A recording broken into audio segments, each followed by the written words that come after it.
بسم اللہ الرحمن الرحیم۔ دور دراز سے آنے والے تمام معزز مہمان کا دل کے تھا سے خوش آمدید کہتے ہیں۔ کوئی بھی این جی اوز، کوئی فاؤنڈیشن بنائی جاتی ہے جب بھی اس کے کوئی نہ کوئی اغراض و مقاصد ہوتے ہیں۔ جیسے کہ یہ پٹوار شدہ فاؤنڈیشن بنائی گئی ہے، اس کے بھی کوئی اغراض و مقاصد ہیں۔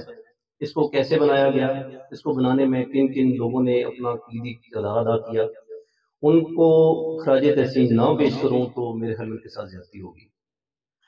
چاچا اصغر صاحب جن کا تعلق مدوال سے ہے، یہ بڑی گہری نظر رکھتے ہیں ان معاملات پہ۔ یہ زیادہ تر ہمارے پاس ہی بیٹھے ہوتے ہیں، ہمارے پاس ہمارے دفتر میں جب بھی بات ہوئی انہوں نے کہا جی کہ میرے دل میں ان شہداء کے حوالے سے بڑا درد ہے، میں ان کے لیے کچھ کرنا چاہتا ہوں۔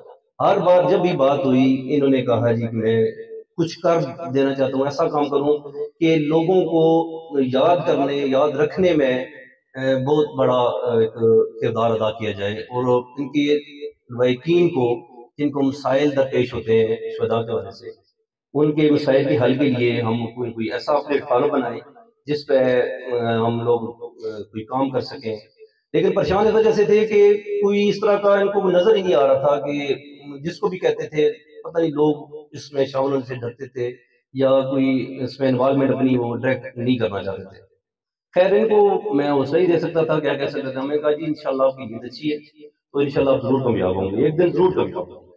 اور اللہ کے کرم سے دیکھیں یہ انہوں کی نیت اچھی تھی اور یہ نکلے، انہوں نے کوشش کی تو ہمارے صدر میجر صاحب ارشاد صاحب سے ان کی ملاقات ہوئی، ان سے ان کی ڈسکس ہوئی، اس والے سے انشاءاللہ یہ انہوں نے مل کے کام کرنا شروع کر دیا اس پہ۔ اس کے بعد ہمارے جو سرپرست اعلیٰ ہیں شہزاد بھٹی صاحب، پتہ نہیں ان کی وہ خود بتائیں گے ان کے کیسے ان کے آپس میں ملاقات ہوئی، وہ انہوں نے ملاقات ہوئی اور 3 بندوں کا ایک اچھا سیٹ اپ تشکیل دے دیا گیا، جس میں الحمدللہ ہماری پریس کلب دولت تعالیٰ کی بھرپور معاونت تھی ان کے ساتھ۔ انہوں نے جو بھی بنایا، جو بھی کیا، اس کے بارے میں اپنی یہ روشنی خود ہی ڈالیں گے۔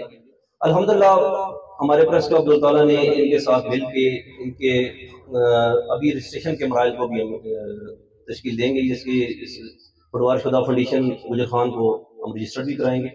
اس حوالے سے مختلف گاؤں میں جیسے گاؤں میں زیادہ شہید ہیں یا جس گاؤں میں کوئی ہے ان سے وکیل سے رابطہ بھی کریں گے۔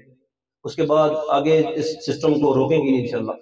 اس میں یہ ہے کہ آپ لوگوں سے صرف ایک ہی ریکویسٹ ہے کہ کم از کم جہاں بھی یہ محفل کو انعقاد کرتے ہیں، یہاں پہ بھی پروگرام رکھتے ہیں، آپ سب لوگ اس میں کم از کم چلے اور کچھ نہیں کر سکتے شامل تو ہو جائیں، ان کے ہم ساتھ کھڑے تو ہو جائیں، کیونکہ ہم پہلا کھڑے ہوں گے، ان کی حوصلہ افزائی کریں گے انشاءاللہ۔ اس سلسلہ رکے گا نہیں۔ دیکھیں نا یہ پہلے ایک اکیلے تھے، یہ چلتے گئے، لوگ ملتے گئے، الحمدللہ کارواں بن گیا اور انشاءاللہ یہ کارواں بہترین طریقے سے چلے گا۔ لیکن اس میں آپ لوگوں کی یہی ہمیں سپورٹ کی ضرورت ہے، جیسے ہمارا پریس کلب دولت تعالیٰ ان کے ساتھ ان کے دستے بازو ہے، کھڑا ہے، ان کے ساتھ کھڑا ہے۔ انشاءاللہ ہم ہر لحاظ میں جہاں بھی ٹی وی چینلز پہ بھی، نیوز پیپرز پہ بھی، ہمارے اپنے جو ویب چینلز ہیں اس پہ بھی، اس کے بعد ہمارے جو پیج کر رہے ہیں ان پہ بھی ہم ان کی بہترین سپورٹ کر رہے ہیں انشاءاللہ، اور فری لانسر کے طور پہ کام کر رہے ہیں، ہمیں ان سے کچھ بھی نہیں چاہیے۔ اس طرح ہم آپ لوگوں سے صرف یہ ریکویسٹ کریں گے کہ ان کے ساتھ ملیں، ان کی حوصلہ افزائی کریں۔ دیکھیں یہ اپنے پاس سے خرچہ کر رہے ہیں۔ سب سے بڑی جو آپ جنگی پھیر والوں کو خوش نصیبی کی بات ہے کہ آپ لوگوں کو صوبیدار میجر ارشاد اوان جیسا ایک پرسنالٹی ملی ہے جس نے قدم قدم پہ آپ لوگوں کو سپورٹ کے لیے یہ کھڑے ہیں، رہنمائی کے لیے کھڑے ہیں، اور ابھی بھی انہوں نے ٹھیک ٹھاک اپنے اینڈ پہ یہ خرچہ کیا۔ ہمیں دیکھیں یہ جو آپ اس پہ شہید ہوئے ہیں اس میں کوئی شک نہیں ہے کہ یہ ہماری سرحدوں کے محافظ ہیں۔ ہم سارے یہاں جب بیٹھے ہیں کچھ سکون بیٹھے ہیں تو ان لوگوں کی وجہ سے بیٹھے ہیں۔ تو یہ کر سکتے ہیں آپ کم از کم ان کے ساتھ آپ کھڑے ہوں، ان کا حوصلہ افزائی کریں، ٹھیک ہے۔ جیسے ابھی ان کو ٹیم مکمل نہیں ہوئی، ان کو 5-6 بندوں کی اور ضرورت ہے۔ آپ جہاں پہ جس بندے کا لنک ہے، جس قوم میں لنک ہے، ان کو سپورٹ کریں، ان کو ساتھ ساتھ چلائیں، اور جو ہو سکتا ہے آپ لوگ اپنی ان کی مدد کریں۔ تو بہت شکریہ آپ لوگوں سے، آخر میں یہی امید ہے کہ اس سلسلے کو رکنا نہیں چاہیے، آپ لوگوں کے یہ تعاون صحیح ہم کریں۔ بہت شکریہ۔